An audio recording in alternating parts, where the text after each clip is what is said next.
तरह मोदी जी ईडी और सीबीआई की धमकी देके डरा के सरकारें गिरा रहे हैं, क्या ये देश के लिए सही है?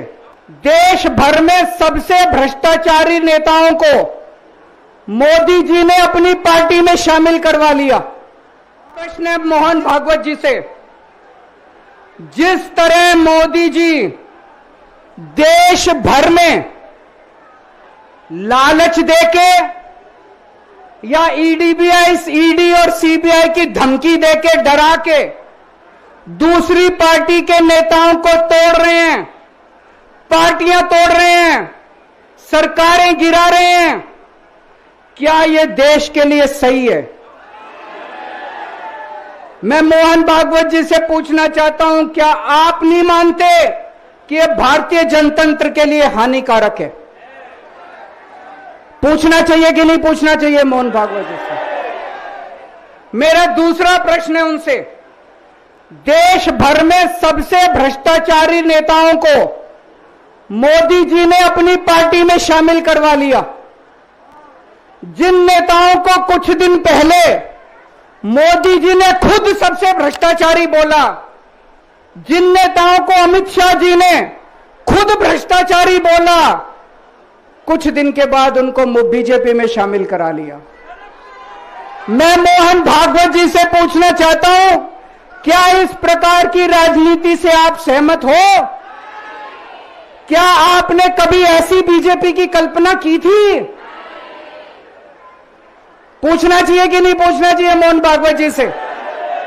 मेरा तीसरा प्रश्न है मोहन भागवत जी से, बीजेपी आरएसएस की कोख से पैदा हुई है कि नहीं है? कहा जाता है यह देखना आरएसएस की जिम्मेदारी है कि बीजेपी पथभ्रष्ट ना हो।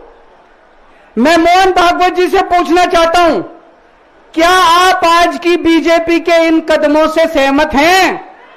क्या आपने कभी मोदी जी से यह सब ना करने के लिए बोला? मोहन भागवत जी बताएं कि क्या आपने मोदी जी को यह सब गलत हरकतें करने से रोका कभी? पूछना चाहिए नहीं पूछना चाहिए? मेरा चौथा प्रश्न है मोहन भागवत जी से, जेपी नड्डा जी ने लोकसभा चुनाव के दौरान उन्होंने कहा कि बीजेपी को अब आरएसएस की जरूरत नहीं है।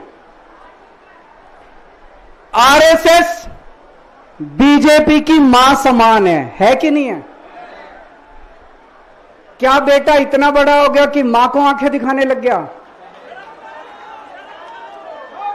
क्या बेटा इतना बड़ा हो गया कि आज मां को आंखें दिखाने लग गया? जिस बेटे को पाल पोस के बड़ा किया, जिस बेटे को प्रधानमंत्री बनाया, आज वो बेटा पलट के मां को अपनी आंखें दिखा रहा है। मातृतुल्य संस्था आरएसएस, आज वो बेटा अपनी मातृतुल्य संस्था को आंखें दिखा रहा है। मैं मोहन भागवत जी से पूछना चाहता हूं, जब नड्डा जी ने ये कहा तो आपके दिल पे क्या गुजरी, आप जरा बताइए इस देश को। क्या आपको दुख नहीं हुआ? मैं आरएसएस के हर कार्यकर्ता से पूछना चाहता हूं, जब नड्डा जी ने कहा कि हमें आरएसएस की जरूरत नहीं है, क्या आरएसएस के हर कार्यकर्ता को दुख नहीं हुआ? मेरा पांचवा प्रश्न मोहन भागवत जी से मैं कहना चाहता हूं, आप ही लोगों ने मिलकर कानून बनाया था कि 75 साल के होने पे कोई भी व्यक्ति रिटायर होगा। इस कानून के तहत आडवाणी जी को रिटायर कर दिया, मुरली मनोहर जी जैसे बड़े बड़े नेताओं को रिटायर कर दिया, बीसी खंडूरी जी को रिटायर कर दिया, कलराज मिश्र को रिटायर कर दिया, शांता कुमार को और पता नहीं कितने लोगों को रिटायर कर दिया। अब अमित शाह जी कह रहे हैं कि यह नियम मोदी जी पे लागू नहीं होगा।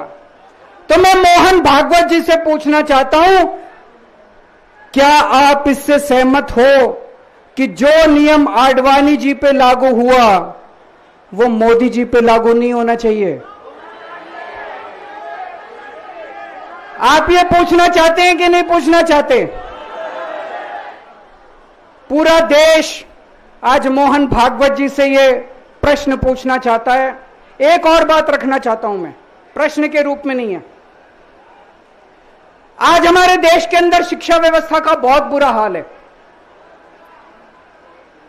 जिनके पास पैसा है वो अपने बच्चों को प्राइवेट स्कूलों में भेज देते हैं, जिनके पास पैसा नहीं है वो मजबूरी में सरकारी स्कूलों में भेजते हैं। 75 साल के अंदर सरकारी स्कूलों का बेड़ा गर्क कर दिया हर सरकार ने इस देश के अंदर। लेकिन ऊपर वाले की कृपा है कि ऊपर वाले ने इस देश को एक मनीष सिसोदिया दे दिया। 75 साल के बाद इस देश में एक ऐसा शख्स आया जिसने गरीबों के बच्चों को भविष्य की एक उम्मीद दी।